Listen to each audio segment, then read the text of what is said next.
Shalom Bapak Ibu Saudara-saudara, kawan-kawan guru-guru sekolah minggu dimanapun berada. Salam jumpa kembali Amang Enang, masih di edisi Natal kedua Amang Enang.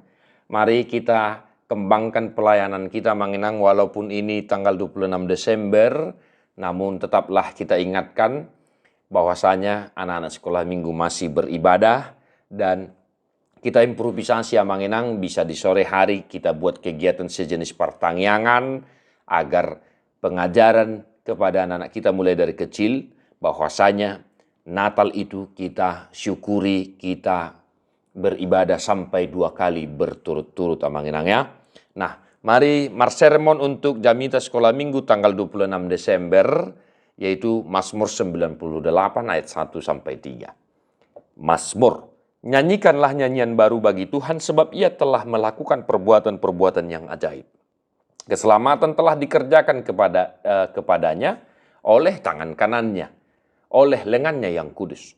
Tuhan telah memperkenalkan keselamatan yang daripadanya, telah menyatakan keadilannya di depan mata bangsa-bangsa. Ia mengingat kasih setia dan kesetiaannya terhadap kaum Israel. Segala ujung bumi telah melihat keselamatan yang daripada Allah kita. Demikian firman Tuhan, hanya 3 ayat Amang Enang ya. Yang jelas ini adalah Mazmur, nyanyian syukur agar umat Israel senantiasa memuji-muji Tuhan dan bersaksi melalui nyanyian kesaksian iman mereka Amang Enang.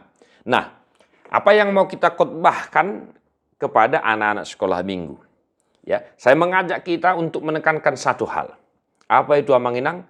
Mari menyanyikan nyanyian baru bagi Tuhan, karena Tuhan telah memperkenalkan keselamatan yang daripadanya. Ia mengingat kasih dan kesetiaannya. Amang Enang ya.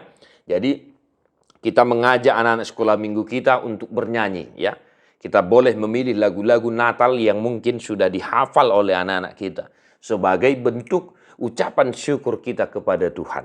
Nah, kenapa kita harus menyanyi? Kenapa anak-anak kita itu harus menyanyi? Nah, ini dia. Amang Enang, apa yang telah diperkenalkan oleh Tuhan? Apa yang diingat Tuhan? Kasih setia dan kesetiaan seperti apa yang diingat oleh Tuhan terhadap kaum Israel? Satu jawabannya, yaitu Yesus Kristus yang telah lahir ke dunia ini dan yang kita rayakan sampai 2 kali berturut-turut. Nah, kita bernyanyi karena Yesus telah lahir.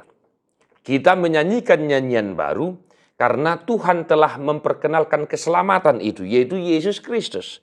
Dan kita menyanyi memuji Tuhan karena Ia mengingat kasih setia dan kesetiaannya, yaitu Yesus Kristus yang adalah anak dari keturunan Daud. Ya, Amang Enang ya. Jadi kenapa kita harus menyanyi? Karena Yesus yang telah lahir itu, Dialah keselamatan itu, Dialah kasih setia yang diingat oleh Tuhan terhadap kaum Israel. Yang artinya di sini Amang Enang, dari Mazmur kita bisa melihat bahwa kehadiran Yesus Kristus Tuhan kita telah dinyatakan, dinubuatkan sejak dari perjanjian lama. Mazmur ini mengarah kepada pribadi Kristus Yesus yang kita rayakan. Kiranya melalui teks ini, anak-anak kita itu memahami bahwa Yesuslah keselamatan yang daripada Tuhan. Yesuslah bentuk kasih setia dan kesetiaan Tuhan terhadap kaum Israel dan terhadap orang-orang yang percaya kepadanya, termasuk anak-anak. Ya, Amang Enang ya, kembangkan Amang Enang di gereja kita masing-masing. Selamat melayani. Ini boleh kita ajarkan baik ke horong 1, horong 2, horong 3. Horong 1 melalui nyanyian-nyanyian Natal. Horong 2 juga boleh nyanyi dan penjelasan. Dan horong 3 boleh kita menekankan keselamatan, yaitu Yesus Kristus, dan kita memuji-muji Tuhan karena hal itu. Tuhan memberkati Amang Enang, selamat Natal, salam Sunedesis, God bless you, non-stop.